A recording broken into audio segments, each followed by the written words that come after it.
Ki Hajar Dewantara dalam filosofi pendidikannya menyatakan bahwa untuk menciptakan manusia Indonesia yang beradab, maka pendidikan menjadi salah satu kunci utama untuk mencapainya.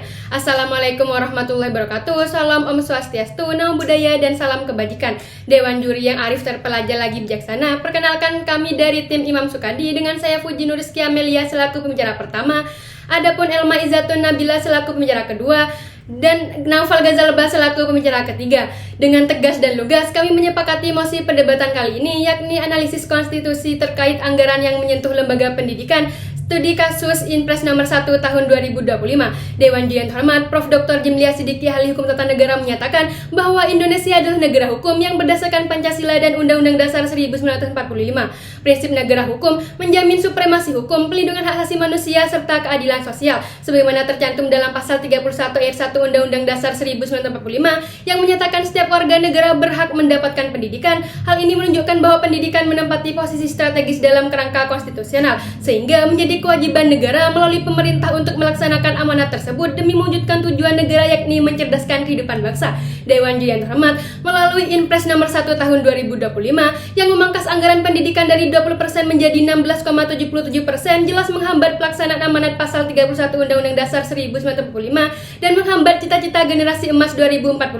Pemotongan hingga 50% pada bantuan operasional perguruan tinggi juga memperberat beban mahasiswa dan memperlebar ketimpangan akses pendidikan, terutama bagi masyarakat menengah ke bawah. Dewan Juri yang terhormat, kualitas pendidikan menentukan maju mundurnya bangsa. Semakin bermutu sistem pendidikan, semakin unggul sumber daya manusia dan negara. Undang-Undang Dasar 1945 sudah menegaskan pentingnya pendidikan bermutu sehingga pembangunan bangsa mustahil tercapai tanpa sistem pendidikan yang berorientasi pada kualitas.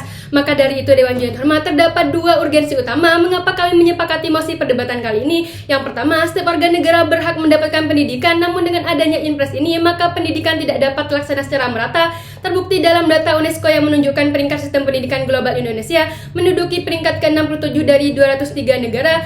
Pada 20 Agustus tahun 2003, ranking Indonesia menurun drastis. Yang kedua, amanat konstitusi anggaran pendidikan 20% bersifat imperatif yang tidak bisa dinegosiasikan. Sekian, terima kasih. Jendewei menyatakan bahwa pendidikan adalah proses demokrasi berkelanjutan yang melahirkan individu kritis, partisipatif, dan berdaya guna bagi masyarakat.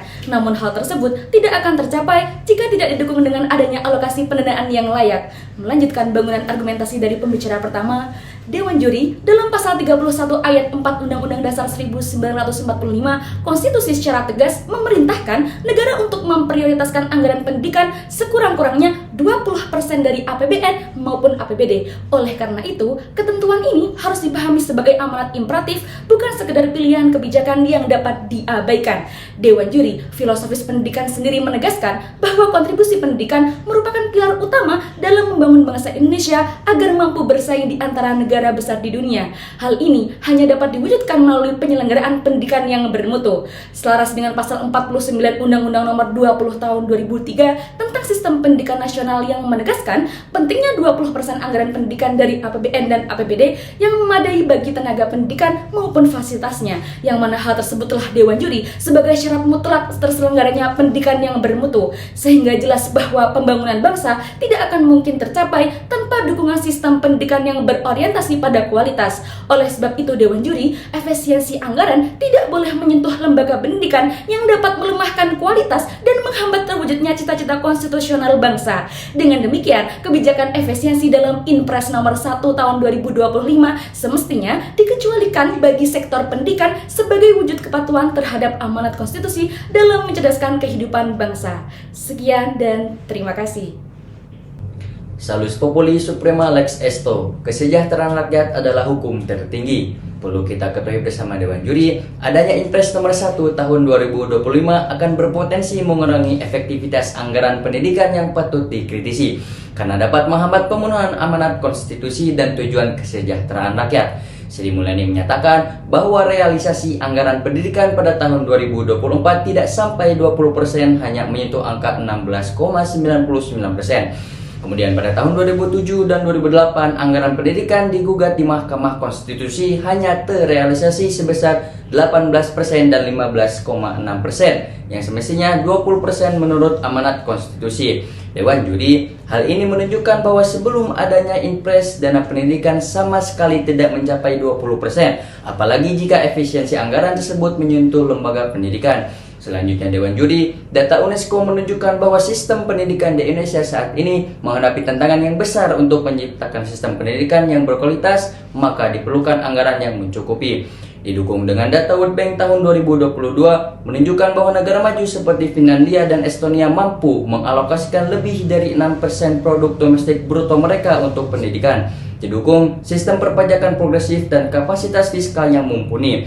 Dewan Juri, data empiris mengungkapkan bahwa negara berkembang seperti Indonesia hanya mampu mengalokasikan 4,1% dari PDB untuk sektor pendidikan, jauh lebih rendah dibandingkan 5,9% yang dialokasikan oleh negara maju seperti Jepang, Jerman, Kanada yang berhasil menempatkan pendidikan dalam kualitas yang bermutu.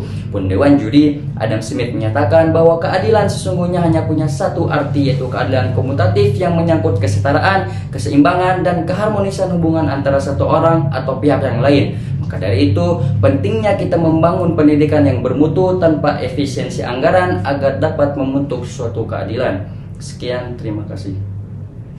Dewan Juri yang terhormat, setelah pemaparan argumentasi dari ketiga pembicara kami, maka solusi yang kami gagaskan yakni pastikan anggaran pendidikan 20% tidak hanya sekedar angka di atas kertas, tetapi benar-benar terrealisasi, digunakan secara tepat sasaran, efisien, dan transparan. Sebab tanpa itu, konstitusi hanya tinggal janji dan generasi emas 2045 hanya akan menjadi utopia. Matur sakalangkong.